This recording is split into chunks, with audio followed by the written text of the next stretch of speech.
चलिए, पॉलिटी में आज हम एक कदम और आगे बढ़ते हैं। देखिए, संविधान की इस विकास यात्रा में हम आपको यूनियन टेरिटरीज़ का लेक्चर करा रहे हैं। यूनियन टेरिटरीज़ के लेक्चर में हमने आपको अब तक पुडुचेरी के ख़ास परिस्थितियों के बारे में बताया। हमने आपको ये बताया कि दिल्ली के पूर्ण राज्य की दर्जे की मांग का संवैधानिक दर्जा कितना बनता है, दिल्ली का अब तक इतिहास क्या रहा है, अलग अलग पॉलिटिकल पार्टीज़ जैसे कि इंडियन नेशनल कांग्रेस, बीजेपी, आम आदमी पार्टी, इनका क्या स्टैंड रहा है दिल्ली के पूर्ण राज्य के दर्जे की मांग को लेकर के, और दिल्ली देश की राजधानी है, इसके बतौर क्या एक पूर्ण राज्य का दर्जा तर्कसंगत बनता है, या इसके अलावा जैसा हमने इंटरनेशनल लेवल पर कई capital cities, national capital cities की केस स्टडीज़ को देखा, जिनके तहत हमने ये पाया कि ज़्यादा ऑटोनॉमी पर फोकस किया गया है एज़ कम्पेयर टू स्टेटहुड।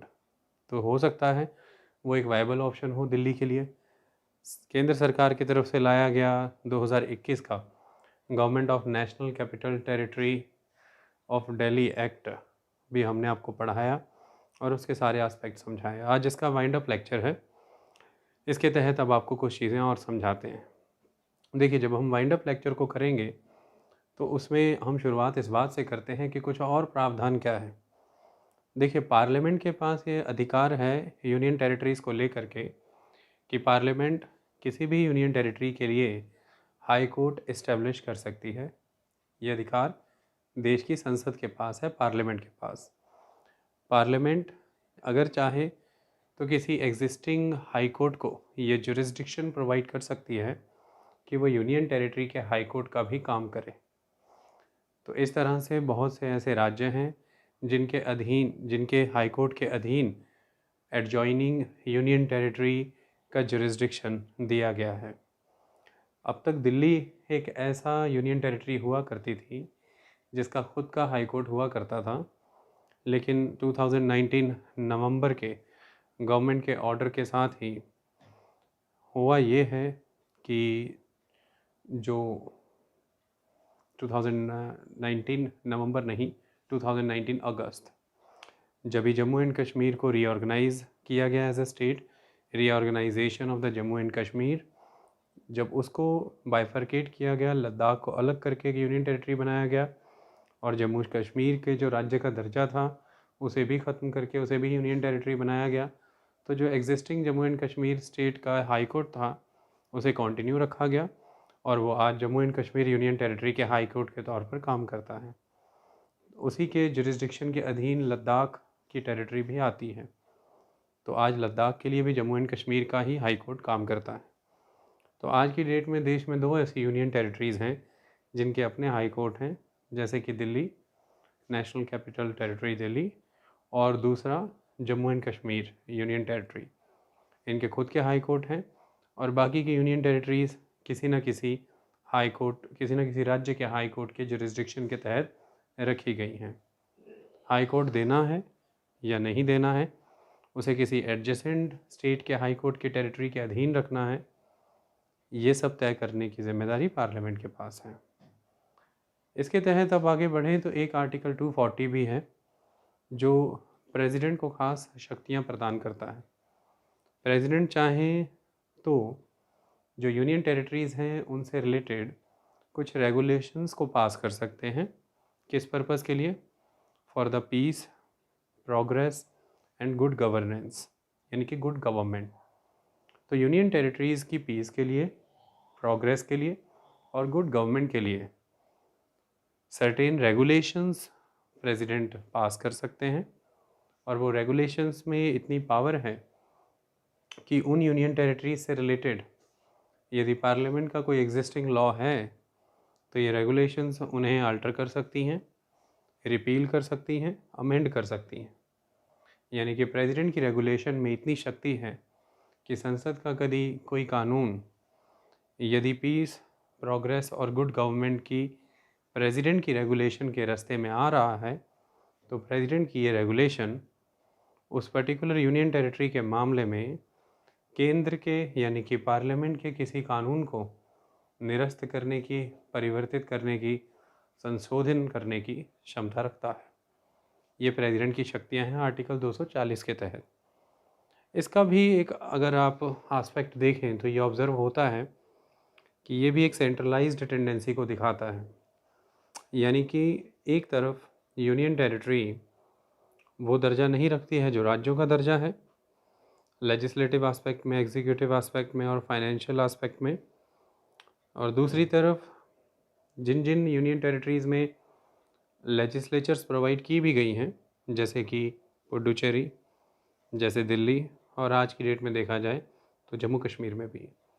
तो कुल ऐसी 3 यूनियन टेरिटरीज़ हैं भारत में, पुडुचेरी, जम्मू कश्मीर और दिल्ली, जहाँ पर लेजिस्लेचर्स एग्जिस्ट करती हैं। तो जिन जिन यूनियन टेरिटरीज़ में लेजिस्लेचर्स दी भी गई हैं, उनका काउंसिल ऑफ मिनिस्टर्स भी हैं। वहाँ पर भी अगर आप देखें तो जब लेजिस्लेटिव असेंबली वहाँ की सस्पेंडेड है, या और वहाँ पर यदि लेजिस्लेटिव असेंबली रिसेस में है, यानी कि सेशंस होल्ड नहीं हो रहे हैं, अगर वो सस्पेंडेड हैं, एबोलिश्ड हैं, तो ऐसी परिस्थितियों में सस्पेंडेड हैं, एबोलिश्ड हैं, सेशन होल्ड नहीं हो रहे हैं, उस परिस्थिति में नहीं, अगर लेजिस्लेटिव असेंबली सस्पेंडेड है, वहाँ पर लेजिस्लेटिव असेंबली वहाँ पर डिज़ोल्व हो रखी है, एग्जिस्ट ही नहीं कर रही फ़िलहाल, डिज़ोल्व है, और दूसरी लेजिस्लेटिव असेंबली अभी बनी नहीं है, ऐसी परिस्थिति में रिसेस वाला एस्पेक्ट यहाँ पे छोड़ दीजिए।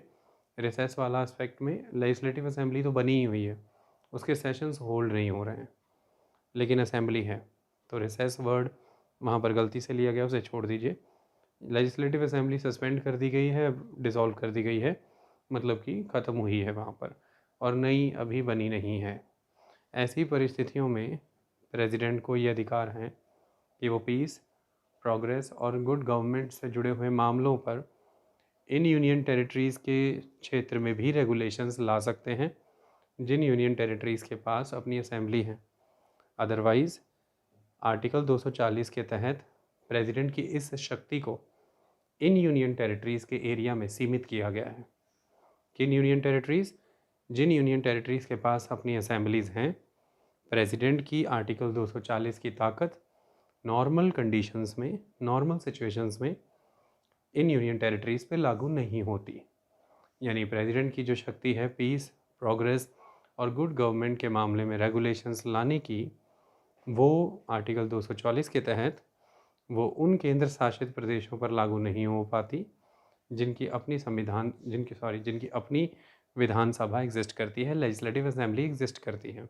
लेकिन हाँ, प्रेसिडेंट के आर्टिकल 240 के तहत ये शक्ति वहाँ लागू हो जाएगी अगर वहाँ विधानसभा जो है वो सस्पेंडेड है या डिसॉल्व है। इस परिस्थिति में फिर शक्तियाँ लागू हो जाती हैं। तो अब यहाँ पर 2 तरह का यूनियन टेरिटरीज़ का कैटेगराइजेशन हो गया। पहली वो यूनियन टेरिटरीज़ जहाँ पर उनकी खुद की असेंबली नहीं है, वहाँ पर प्रेसिडेंट की आर्टिकल 240 की शक्तियाँ प्रभावित हैं सभी समय में। पार्लियामेंट के कानूनों को परिवर्तित करने का और निरस्त करने की क्षमता आर्टिकल 240 के तहत राष्ट्रपति की शक्तियाँ वहाँ रहती हैं। और जिन यूनियन टेरिटरीज़ में असेंबलीज़ हैं, अगर वहाँ पर असेंबली डिसॉल्व है, सस्पेंडेड है, तो फिर आर्टिकल 240 की शक्तियाँ वहाँ भी प्रभावित हैं राष्ट्रपति की, और फिर वो अपनी पूर्ण शक्तियों के साथ प्रभावित होंगी, और पार्लियामेंट के द्वारा बनाए गए किसी भी तरह के कानून को परिवर्तित करने की, निरस्त करने की क्षमता वो वहाँ भी रखेंगी। तो ये भी एक आस्पेक्ट आपको समझाना था। यूनियन टेरिटरीज़ के विषय में हमने तकरीबन सब कुछ पढ़ लिया। एक आस्पेक्ट है एक्वायर्ड टेरिटरीज़। जब मैंने आपको ये बताया था टेरिटरी ऑफ इंडिया, तो उसमें टेरिटरी ऑफ द स्टेट्स था, यूनियन टेरिटरीज़ थी और एक्वायर्ड टेरिटरीज़ थी। एक्वायर्ड टेरिटरीज़ के बारे में आपको 2 चीज़ें समझनी है।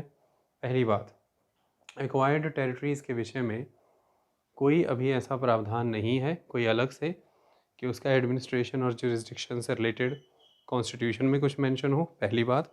दूसरी बात, जब भी कोई एक्वायर्ड टेरिटरीज़ होंगी, उन एक्वायर्ड टेरिटरीज़ के ऊपर वही सिस्टम ऑफ जुरिस्डिक्शन लागू होगा जो यूनियन टेरिटरीज़ पे लागू होता है। यानी कि कोई भी एक्वायर्ड टेरिटरीज़ उसी मैनर में एडमिनिस्टर होंगी जिस मैनर में यूनियन टेरिटरीज़ एडमिनिस्टर होती हैं।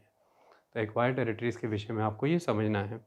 अभी के समय में कोई एक्वायर्ड टेरिटरी नहीं है, तो एक्वायर्ड टेरिटरी के एडमिनिस्ट्रेशन से रिलेटेड कोई सिस्टम भी नहीं है। लेकिन अगर कोई एक्वायर्ड टेरिटरीज़ होंगी तो वो यूनियन टेरिटरी के सिस्टम ऑफ एडमिनिस्ट्रेशन के तहत ही एडमिनिस्टर होंगी। इस बात का ख्याल रखना है आपको। अब कुछ डिफरेंसेस को समझते हैं जो मैंने अब तक लेक्चर दिए, उनके तहत आपके पास डीप कंसेप्ट्स हैं, डिफरेंसेस को आप बहुत ईजिली समझ जाएंगे।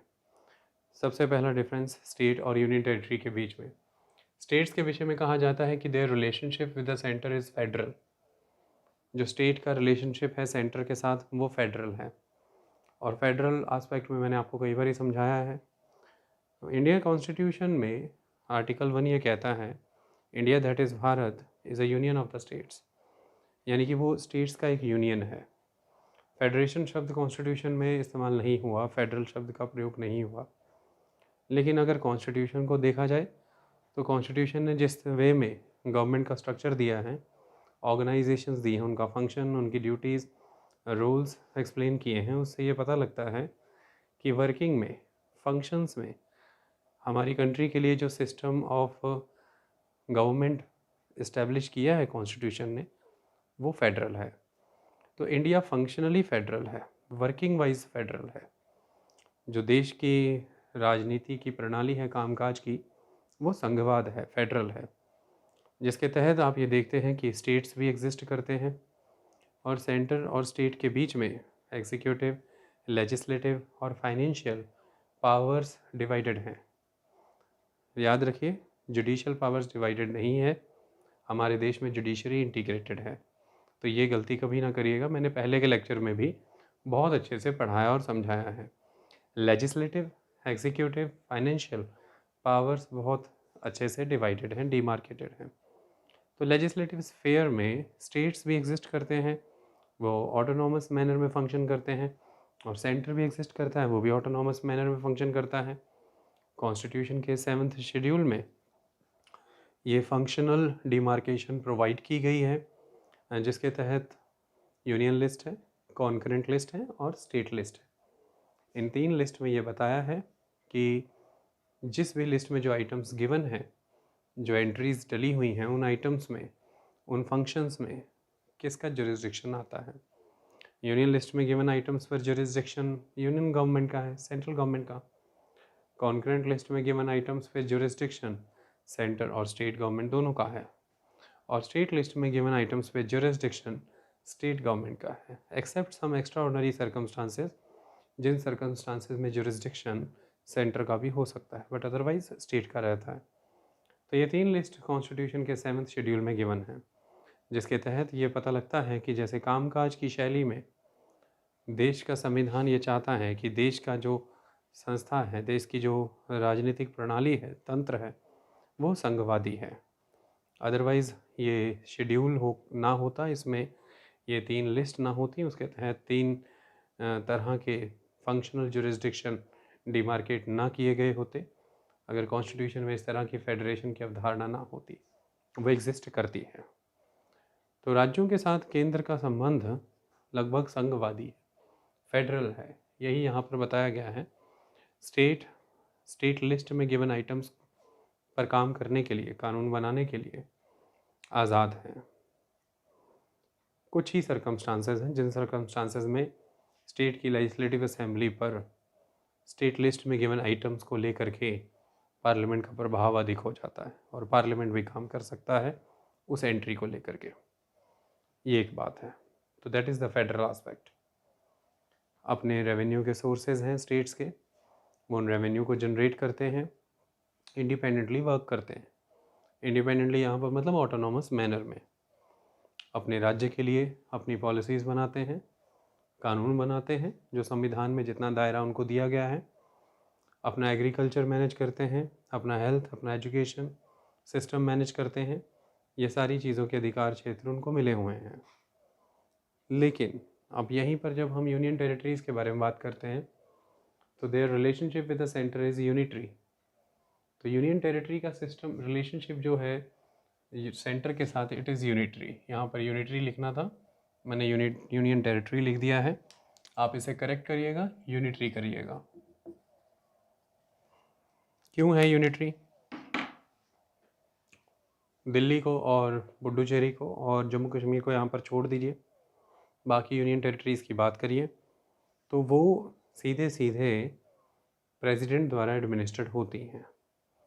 President central council of minister headed by the prime minister की एड एंड एडवाइस पे चलते हैं, और central council of minister parliament में बने हुए लॉज के तहत पॉलिसीज़ और प्रोजेक्ट बना करके काम करती हैं। तो एक तरह से रिलेशंस यूनिटरी हुआ। वो क्यों हुआ?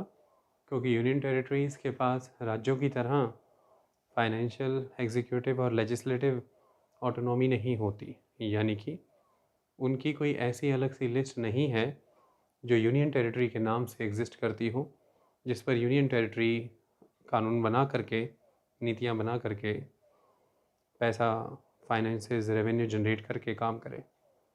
उसे केंद्र सरकार के ही तहत चलना है। वो केंद्र शासित प्रदेश है। केंद्र सरकार की नीतियाँ, संसद के कानून और राष्ट्रपति का प्रशासन यहाँ पर प्रभावित रहता है। तो इसीलिए ये रिलेशनशिप सेंटर के साथ यूनिटरी है। बट हाँ, दिल्ली के विषय में बात करें, पुडुचेरी के विषय में बात करें, जम्मू कश्मीर के विषय में बात करें, उनके पास अपनी लेजिस्लेचर है, उनके पास अपनी काउंसिल ऑफ मिनिस्टर भी है।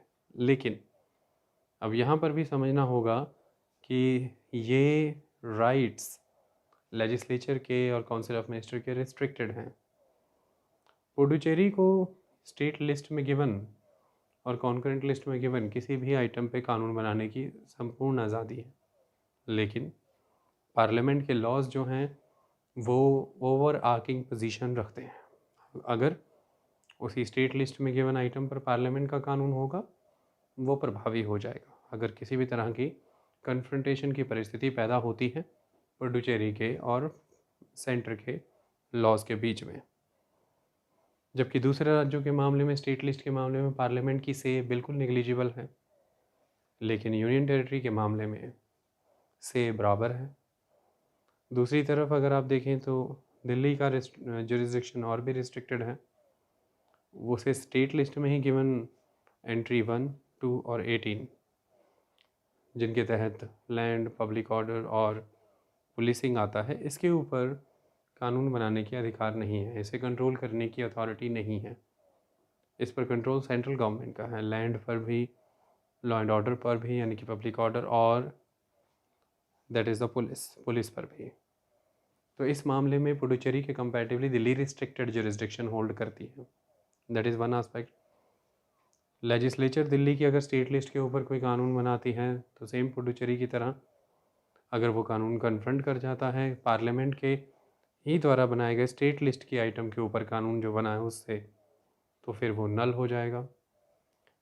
जो यूनियन टेरिटरीज़ की विधानसभाएं हैं, इनके द्वारा बनाए गए कानूनों को पार्लियामेंट्री अप्रूवल चाहिए, वो वहाँ से भी अप्रूव्ड होने चाहिए, तभी प्रभावी हो सकेंगे, जिसकी कि अप्रूवल्स कई बार ऐसा कहा जाता है कि नहीं मिल पाती हैं। कानून बना करके वहाँ पर जाते हैं, आगे अप्रूव नहीं हो पाते हैं।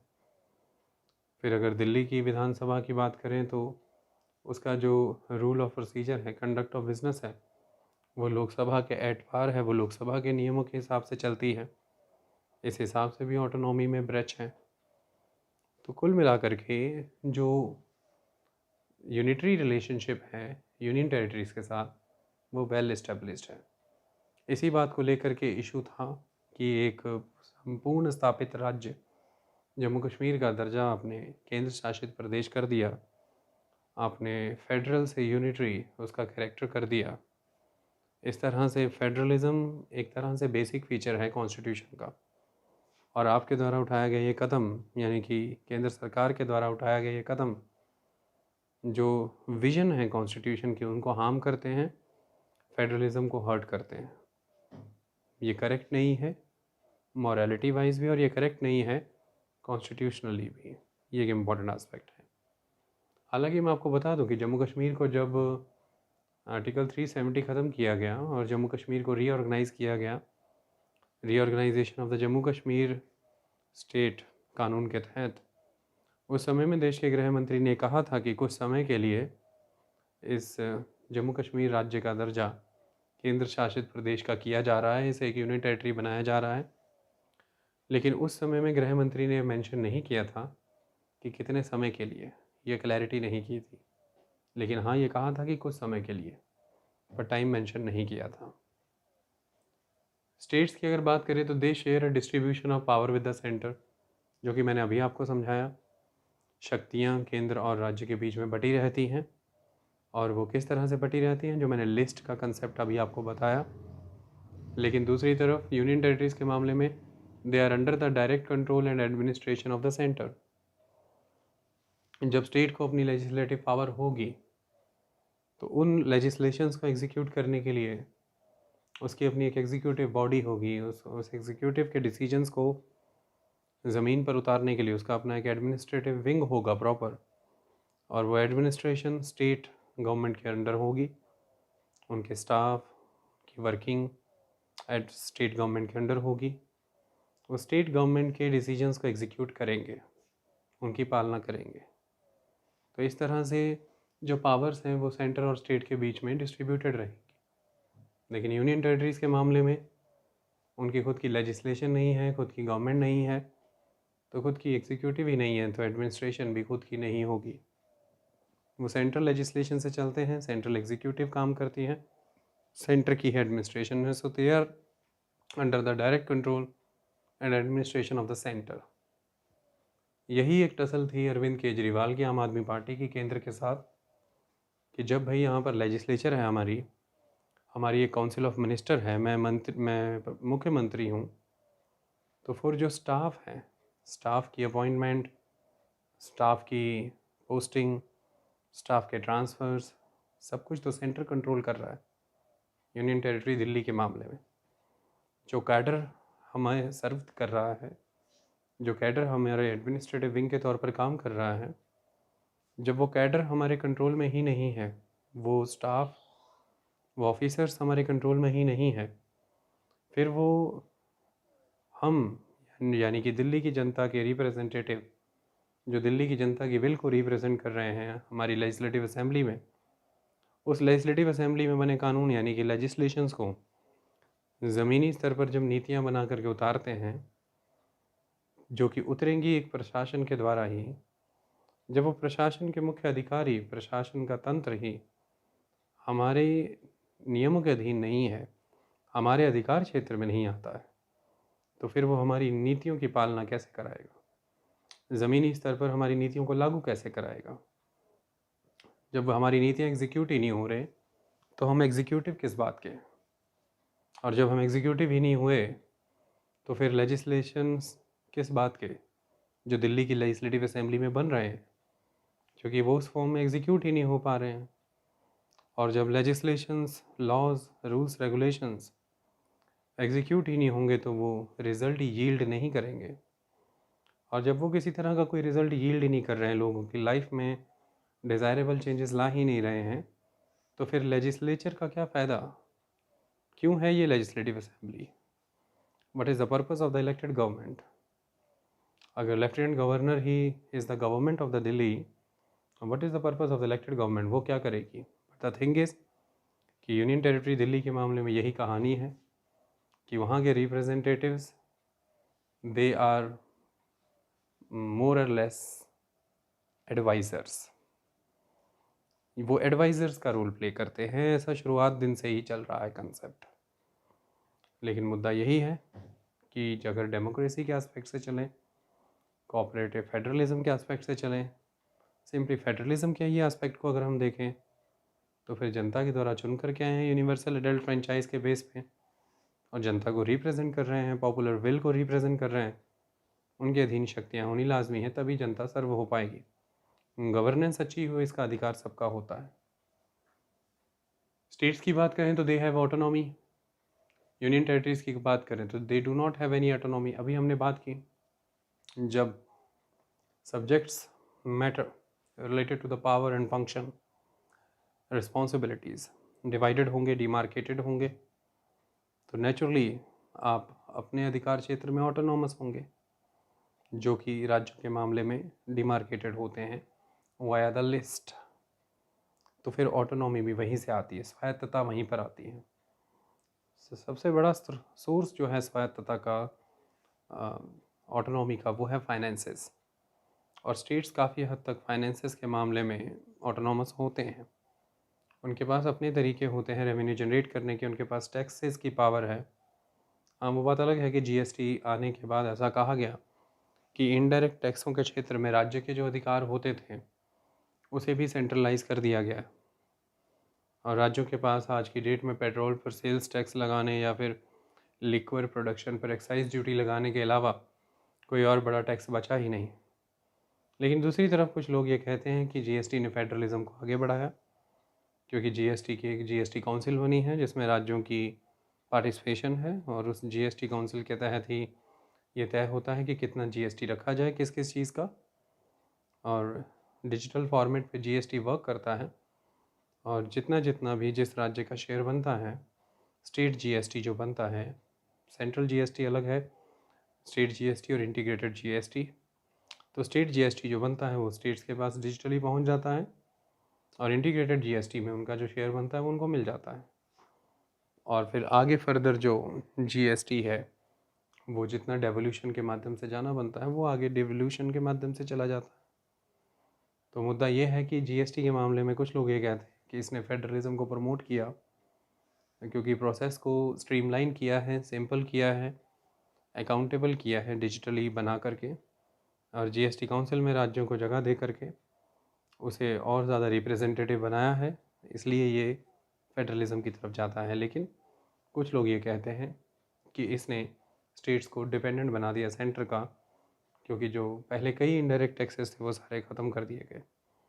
तो ऑटोनॉमी के मामले में यही है कि आप अपने द्वारा लिए गए निर्णयों को अपनी इच्छा के अनुरूप ज़मीन पर स्थापित करते हैं, क्रियान्वित करते हैं। यह आपकी स्वायत्तता को दर्शाता है, और किसी भी लिए गए निर्णय को क्रियान्वित करने के लिए, उस निर्णय को एक रूप प्रदान करने के लिए, उसमें तहत योजनाओं को जनता तक ले जाने के लिए, उसके लिए आपको वित्तीय आवश्यकताएं होती हैं, फाइनेंसेस की नीड होती है। और अगर पैसों में आपको स्वायत्तता दी जाए, पैसे आपके पास हों, रिसोर्सेज हों, तो फिर आप ऑटोनॉमस होते हैं। जो कि स्टेट्स होते हैं, यूनियन टेरिटरीज़ इस मामले में कमज़ोर होती हैं, क्योंकि वो सेंटर से द्वारा आ रहे पैसों पर ही निर्भर होती हैं, उन्हीं फंड से चलती हैं, उन्हीं के तहत काम करती हैं। There is uniformity in their administrative setup. States की बात करें तो यूनिफॉर्मिटी है।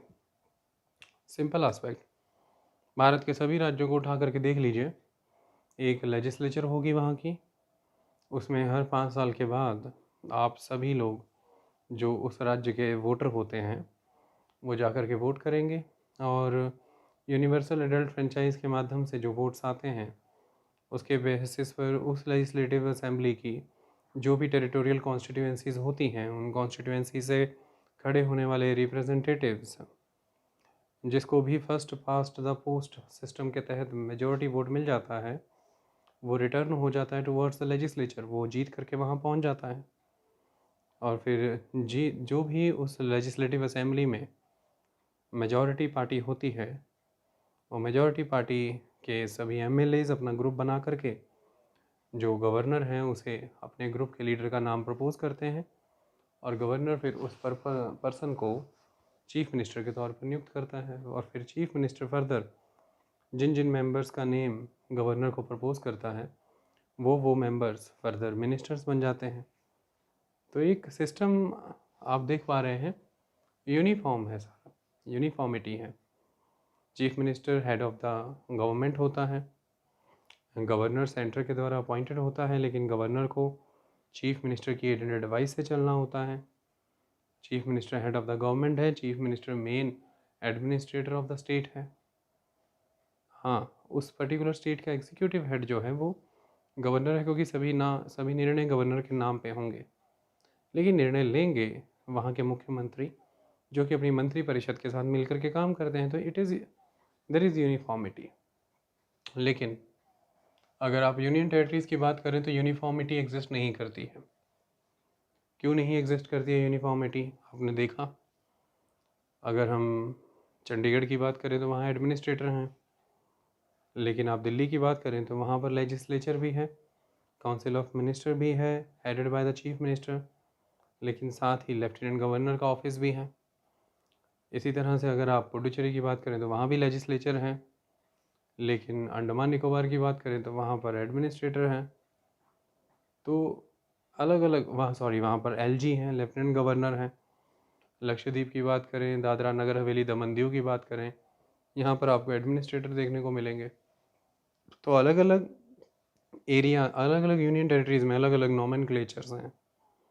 एडमिनिस्ट्रेटर्स हैं, चीफ कमिश्नर्स हैं, लेफ्टिनेंट गवर्नर्स हैं। कहीं लेजिस्लेचर्स हैं जैसे कि पुडुचेरी, तो कोई रिस्ट्रिक्शन भी नहीं है स्टेट लिस्ट में गिवन आइटम्स पर।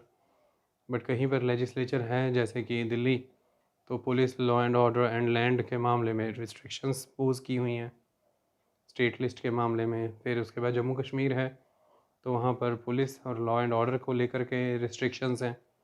पुलिस और लॉ एंड ऑर्डर के मामले में जम्मू कश्मीर लेजिस्लेचर कुछ नहीं कर सकती, वहाँ केंद्र का ही राज चलेगा इस मामले में।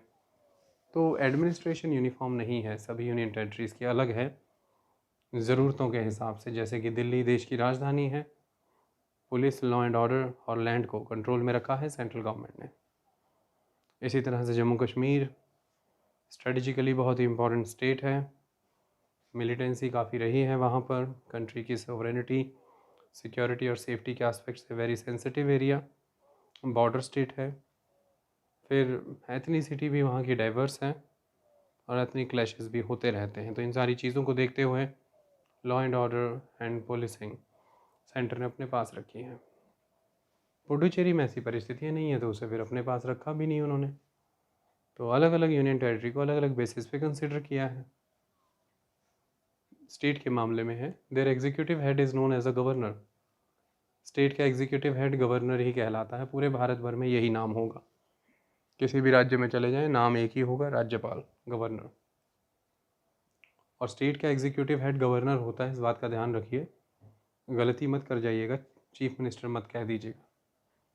लेकिन दूसरी तरफ अगर यूनियन टेरिटरीज़ की बात करें तो कई डेजिग्नेशंस हैं, जैसे कि एडमिनिस्ट्रेटर है, लेफ्टिनेंट गवर्नर है, चीफ कमिश्नर है, तो अलग अलग नाम है। लेकिन पूरे देश भर में सभी राज्यों में जो एग्जीक्यूटिव हेड है वो that is the governor. State के मामले में a governor is a constitutional head of the state. जो हेड ऑफ द स्टेट है कॉन्स्टिट्यूशनली वो गवर्नर है। Governor is the executive head of the state, और जो कॉन्स्टिट्यूशनल हेड है स्टेट का वो गवर्नर है। और दूसरी तरफ अगर हम बात करते हैं यूनियन टेरिटरीज़ की, an administration is an agent of the president.